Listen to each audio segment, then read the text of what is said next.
উপস্থিত অতিথিবৃন্দ, আমাদের মাঝে উপস্থিত আছেন বাংলাদেশ প্রেস ক্লাবের আমাদের সম্মানিত প্রতিষ্ঠাতা সভাপতি, সাংবাদিক পরীক্ষা কেন্দ্রীয় কমিটির এবং উপস্থিত আছেন আমাদের মাঝে বীর মুক্তিযোদ্ধা আব্দুল বাদির ভূঁইয়া, আসিফ ভূঁইয়া ও আমাদের প্রধান আলোচক মোহাম্মদ মেজবাউদ্দিন সরকার। আরো উপস্থিত আছেন অন্যান্য ব্যক্তিবর্গ।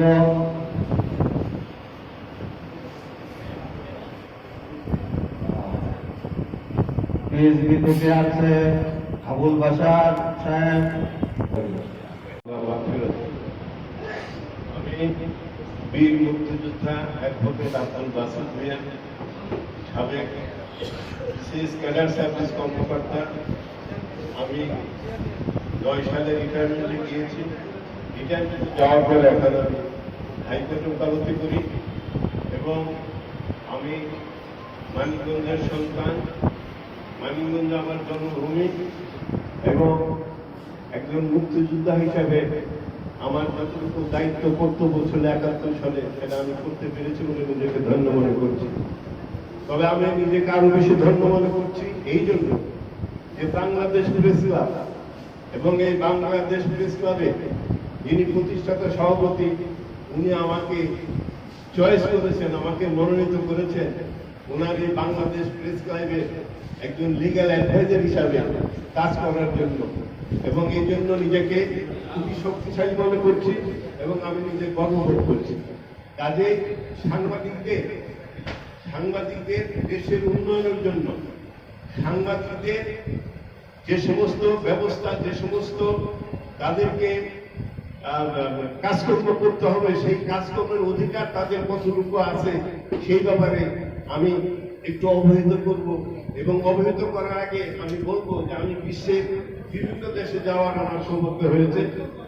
আমি মোট 34টা দেশে আমাকে যেতে হয়েছে সরকারি কাজে এবং বেসরকারি কাজে, এবং বিভিন্ন ক্ষেত্রে লেকচার প্রদান করার জন্য কিছু কিছু অনুষ্ঠানে যেতে আমি দেখেছি। সারা পৃথিবীতে আমি দেখেছি যে এই সাংবাদিক একটা দেশকে নিচে ডাবাই দিতে পারে, আবার তারা পুরস্কারে তুলে দিতে পারে। এবং সাংবাদিকদের প্রতি যে সমস্ত বিভিন্ন সময় যে নির্যাতন হয়, সেই নির্যাতন থেকে কিভাবে সাংবাদিকদের সেভ করা যায়, সাংবাদিকদের সতর্ক করা যায়, সেই ব্যাপারে কিন্তু আজকে আমার এই অনুষ্ঠানের উদ্দেশ্য। এবং আমাদের প্রতিষ্ঠাতা সভাপতি সাহেব উনি চিন্তা করে দেখেছেন যে বাংলাদেশ প্রেস ক্লাবে যে সমস্ত সচিবগুলো আছেন, মোট 700 সংগঠন আমাদের আছেন, 700 শাখার মধ্যে যে সাংবাদিকরা আছেন সেই সাংবাদিকদের অধিকার কতটুকু এবং তাদের জীবনের নিশ্চয়তা কতটুকু, তাদের প্রেস রিলিজ, তাদের মান সম্মান কতটুকু, এই মান সম্মান কতটুকু, এটার ব্যাপারে আমি আপনাদের সামনে উপস্থাপন করব। বাংলাদেশের সংবিধান রাখতে হবে।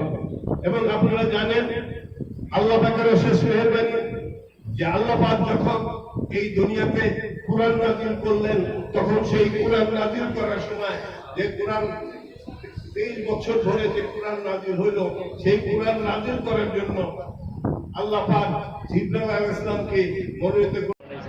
গাজীপুর জেলা প্রতিষ্ঠাতা সভাপতি মেজবাউদ্দিন সরকার মনের অব্যক্ত ভাষা, মনের রসুলের অনেক কিছু বলবেন। এই কথাগুলি আমরা শুনতে চাই। সবসময় কার্যকর রয়েছে।